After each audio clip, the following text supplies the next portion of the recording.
Assalamualaikum warahmatullahi wabarakatuh.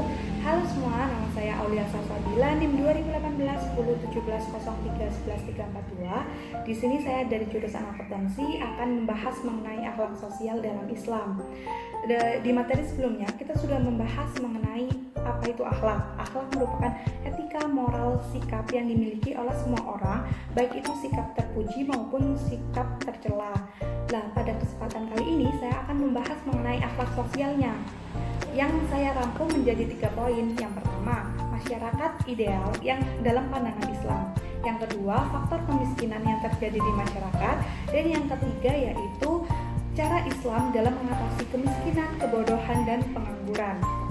Oke, pertama-tama saya akan membahas mengenai masyarakat ideal dalam Islam terlebih dahulu. Islam sendiri bukan hanya sekedar agama, melainkan merupakan komunitas tersendiri yang mempunyai pemahaman.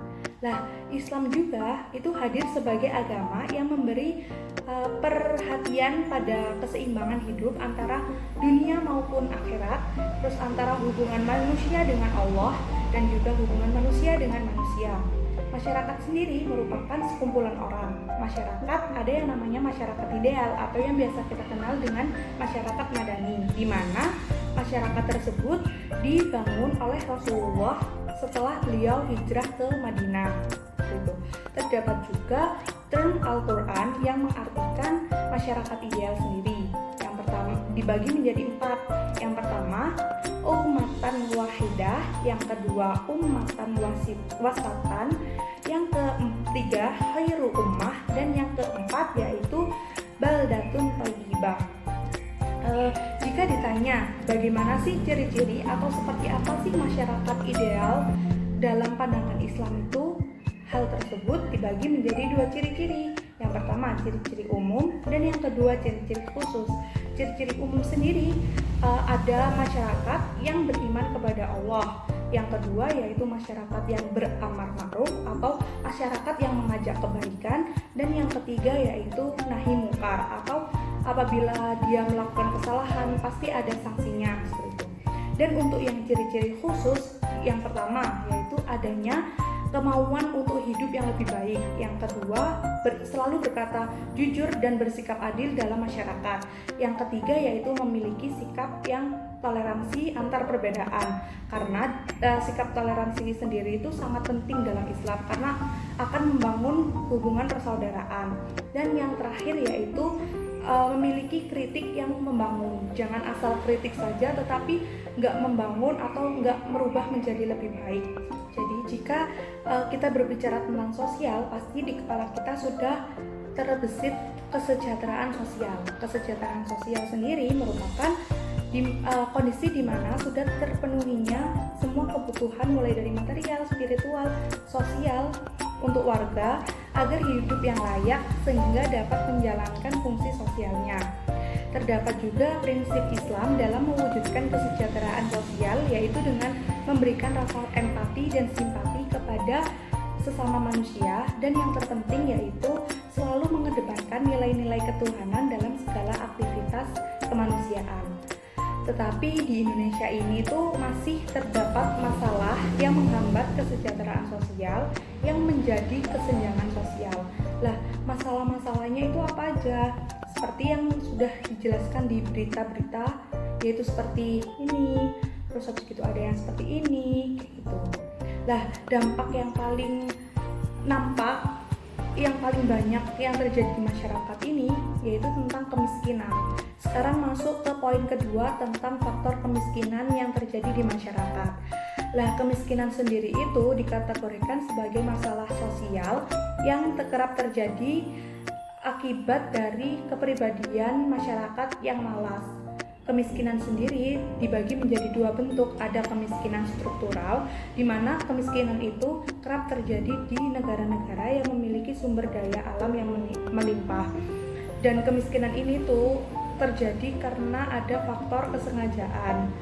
Kayak ada sistem kapitalisme di mana masyarakat yang sudah kaya itu akan menjadi kaya dan masyarakat yang miskin akan menjadi merana, semakin merana. Seperti itu. Untuk bentuk kemiskinan yang kedua yaitu kemiskinan kultural, di mana tidak ada kaitannya dengan sistem suatu negara, di mana kemiskinan itu terjadi karena emang budaya dari beberapa kelompok. Contohnya itu seperti orang yang suka mengemis di jalan, orang yang meminta-minta di lampu merah. Faktor kemiskinan yang terjadi di masyarakat itu ada kaitannya dengan kebodohan dan pengangguran, di mana salah satu faktor kemiskinan itu kan adanya tingkat pendidikan yang rendah.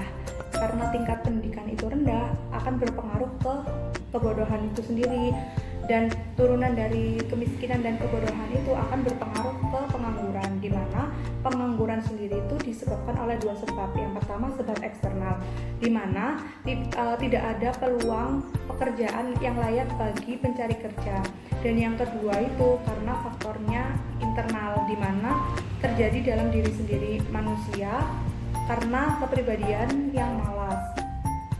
Nah, dalam pandangan Islam sendiri telah diselesaikan oleh Rasulullah.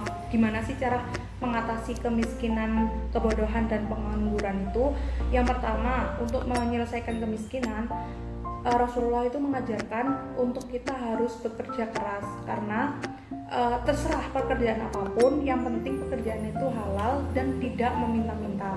Yang kedua yaitu dapat mencukupi keluarga yang lemah, di mana semisal memiliki keluarga yang berkecukupan. Lah, keluarga yang berkecukupan itu lebih baik membantu keluarga yang lebih dekat terlebih dahulu ketimbang orang lain, seperti itu. Yang ketiga yaitu mengharamkan riba. Rasulullah itu sangat membenci yang namanya riba, karena riba sendiri itu dapat menghambat pertumbuhan ekonomi dan merugikan masyarakat kecil. Yang keempat itu mengolah keuangan dengan baik. Yang kelima memfungsikan orang-orang kaya. Yang dimaksud di sini tuh kayak orang kaya itu kan pasti membayar zakat, sedekah, dan infak. Lah, zakat, sedekah, dan infak ini dapat diberikan kepada orang-orang yang kurang mampu, gitu. Yang keenam yaitu memanfaatkan APBN atau Baitul Mal dalam kehidupan sehari-hari. Selain mengatasi kemiskinan, di Islam juga mengajarkan kita cara mengatasi kebodohan, yaitu dengan niat dalam diri kita sendiri benar-benar mencari ilmu, karena mencari ilmu sendiri merupakan salah satu ibadah juga kepada Allah. Dan juga apabila kita memiliki ilmu atau berilmu, kita nggak gampang dibodoh-bodohin sama orang, dan kita terhindar dari sifat bodoh tersebut, karena ilmu yang bermanfaat itu merupakan amalan yang tidak pernah putus amalannya. Yang terakhir yaitu cara mengatasi pengangguran, yaitu dengan cara orang muslim harus benar-benar bekerja keras dan menghindari sifat malas, karena malas tersebut merupakan sifat yang dimiliki oleh setan. Dan dengan kita bekerja keras itu harus diimbangi dengan doa kepada Allah, karena dengan kita mendekatkan diri kepada Allah itu bakal dipermudah gitu jalannya, dan harus tetap tawakal. Dari penjelasan yang telah saya sampaikan sebelumnya dapat disimpulkan bahwa kita sebagai seorang muslim dan masyarakat yang ideal, kita harus beriman kepada Allah dan terus beramar ma'ruf. Dan jika dilihat dari kondisi kesenjangan sosial yang terjadi di masyarakat sekitar kita, kita juga harus bisa merubah kondisi tersebut atau memperbaiki kondisi tersebut dimulai dengan diri kita sendiri. Dengan cara apa? Dengan cara mendekatkan diri kepada Allah. Yang kedua yaitu dengan bekerja, nggak boleh bermalas-malasan, dan juga terus berdoa dan terus bertawakal kepada Allah. Dan tidak lupa kita harus bersyukur atas apa yang telah diberikan oleh Allah.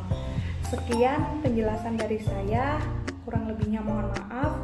Wassalamualaikum warahmatullahi wabarakatuh.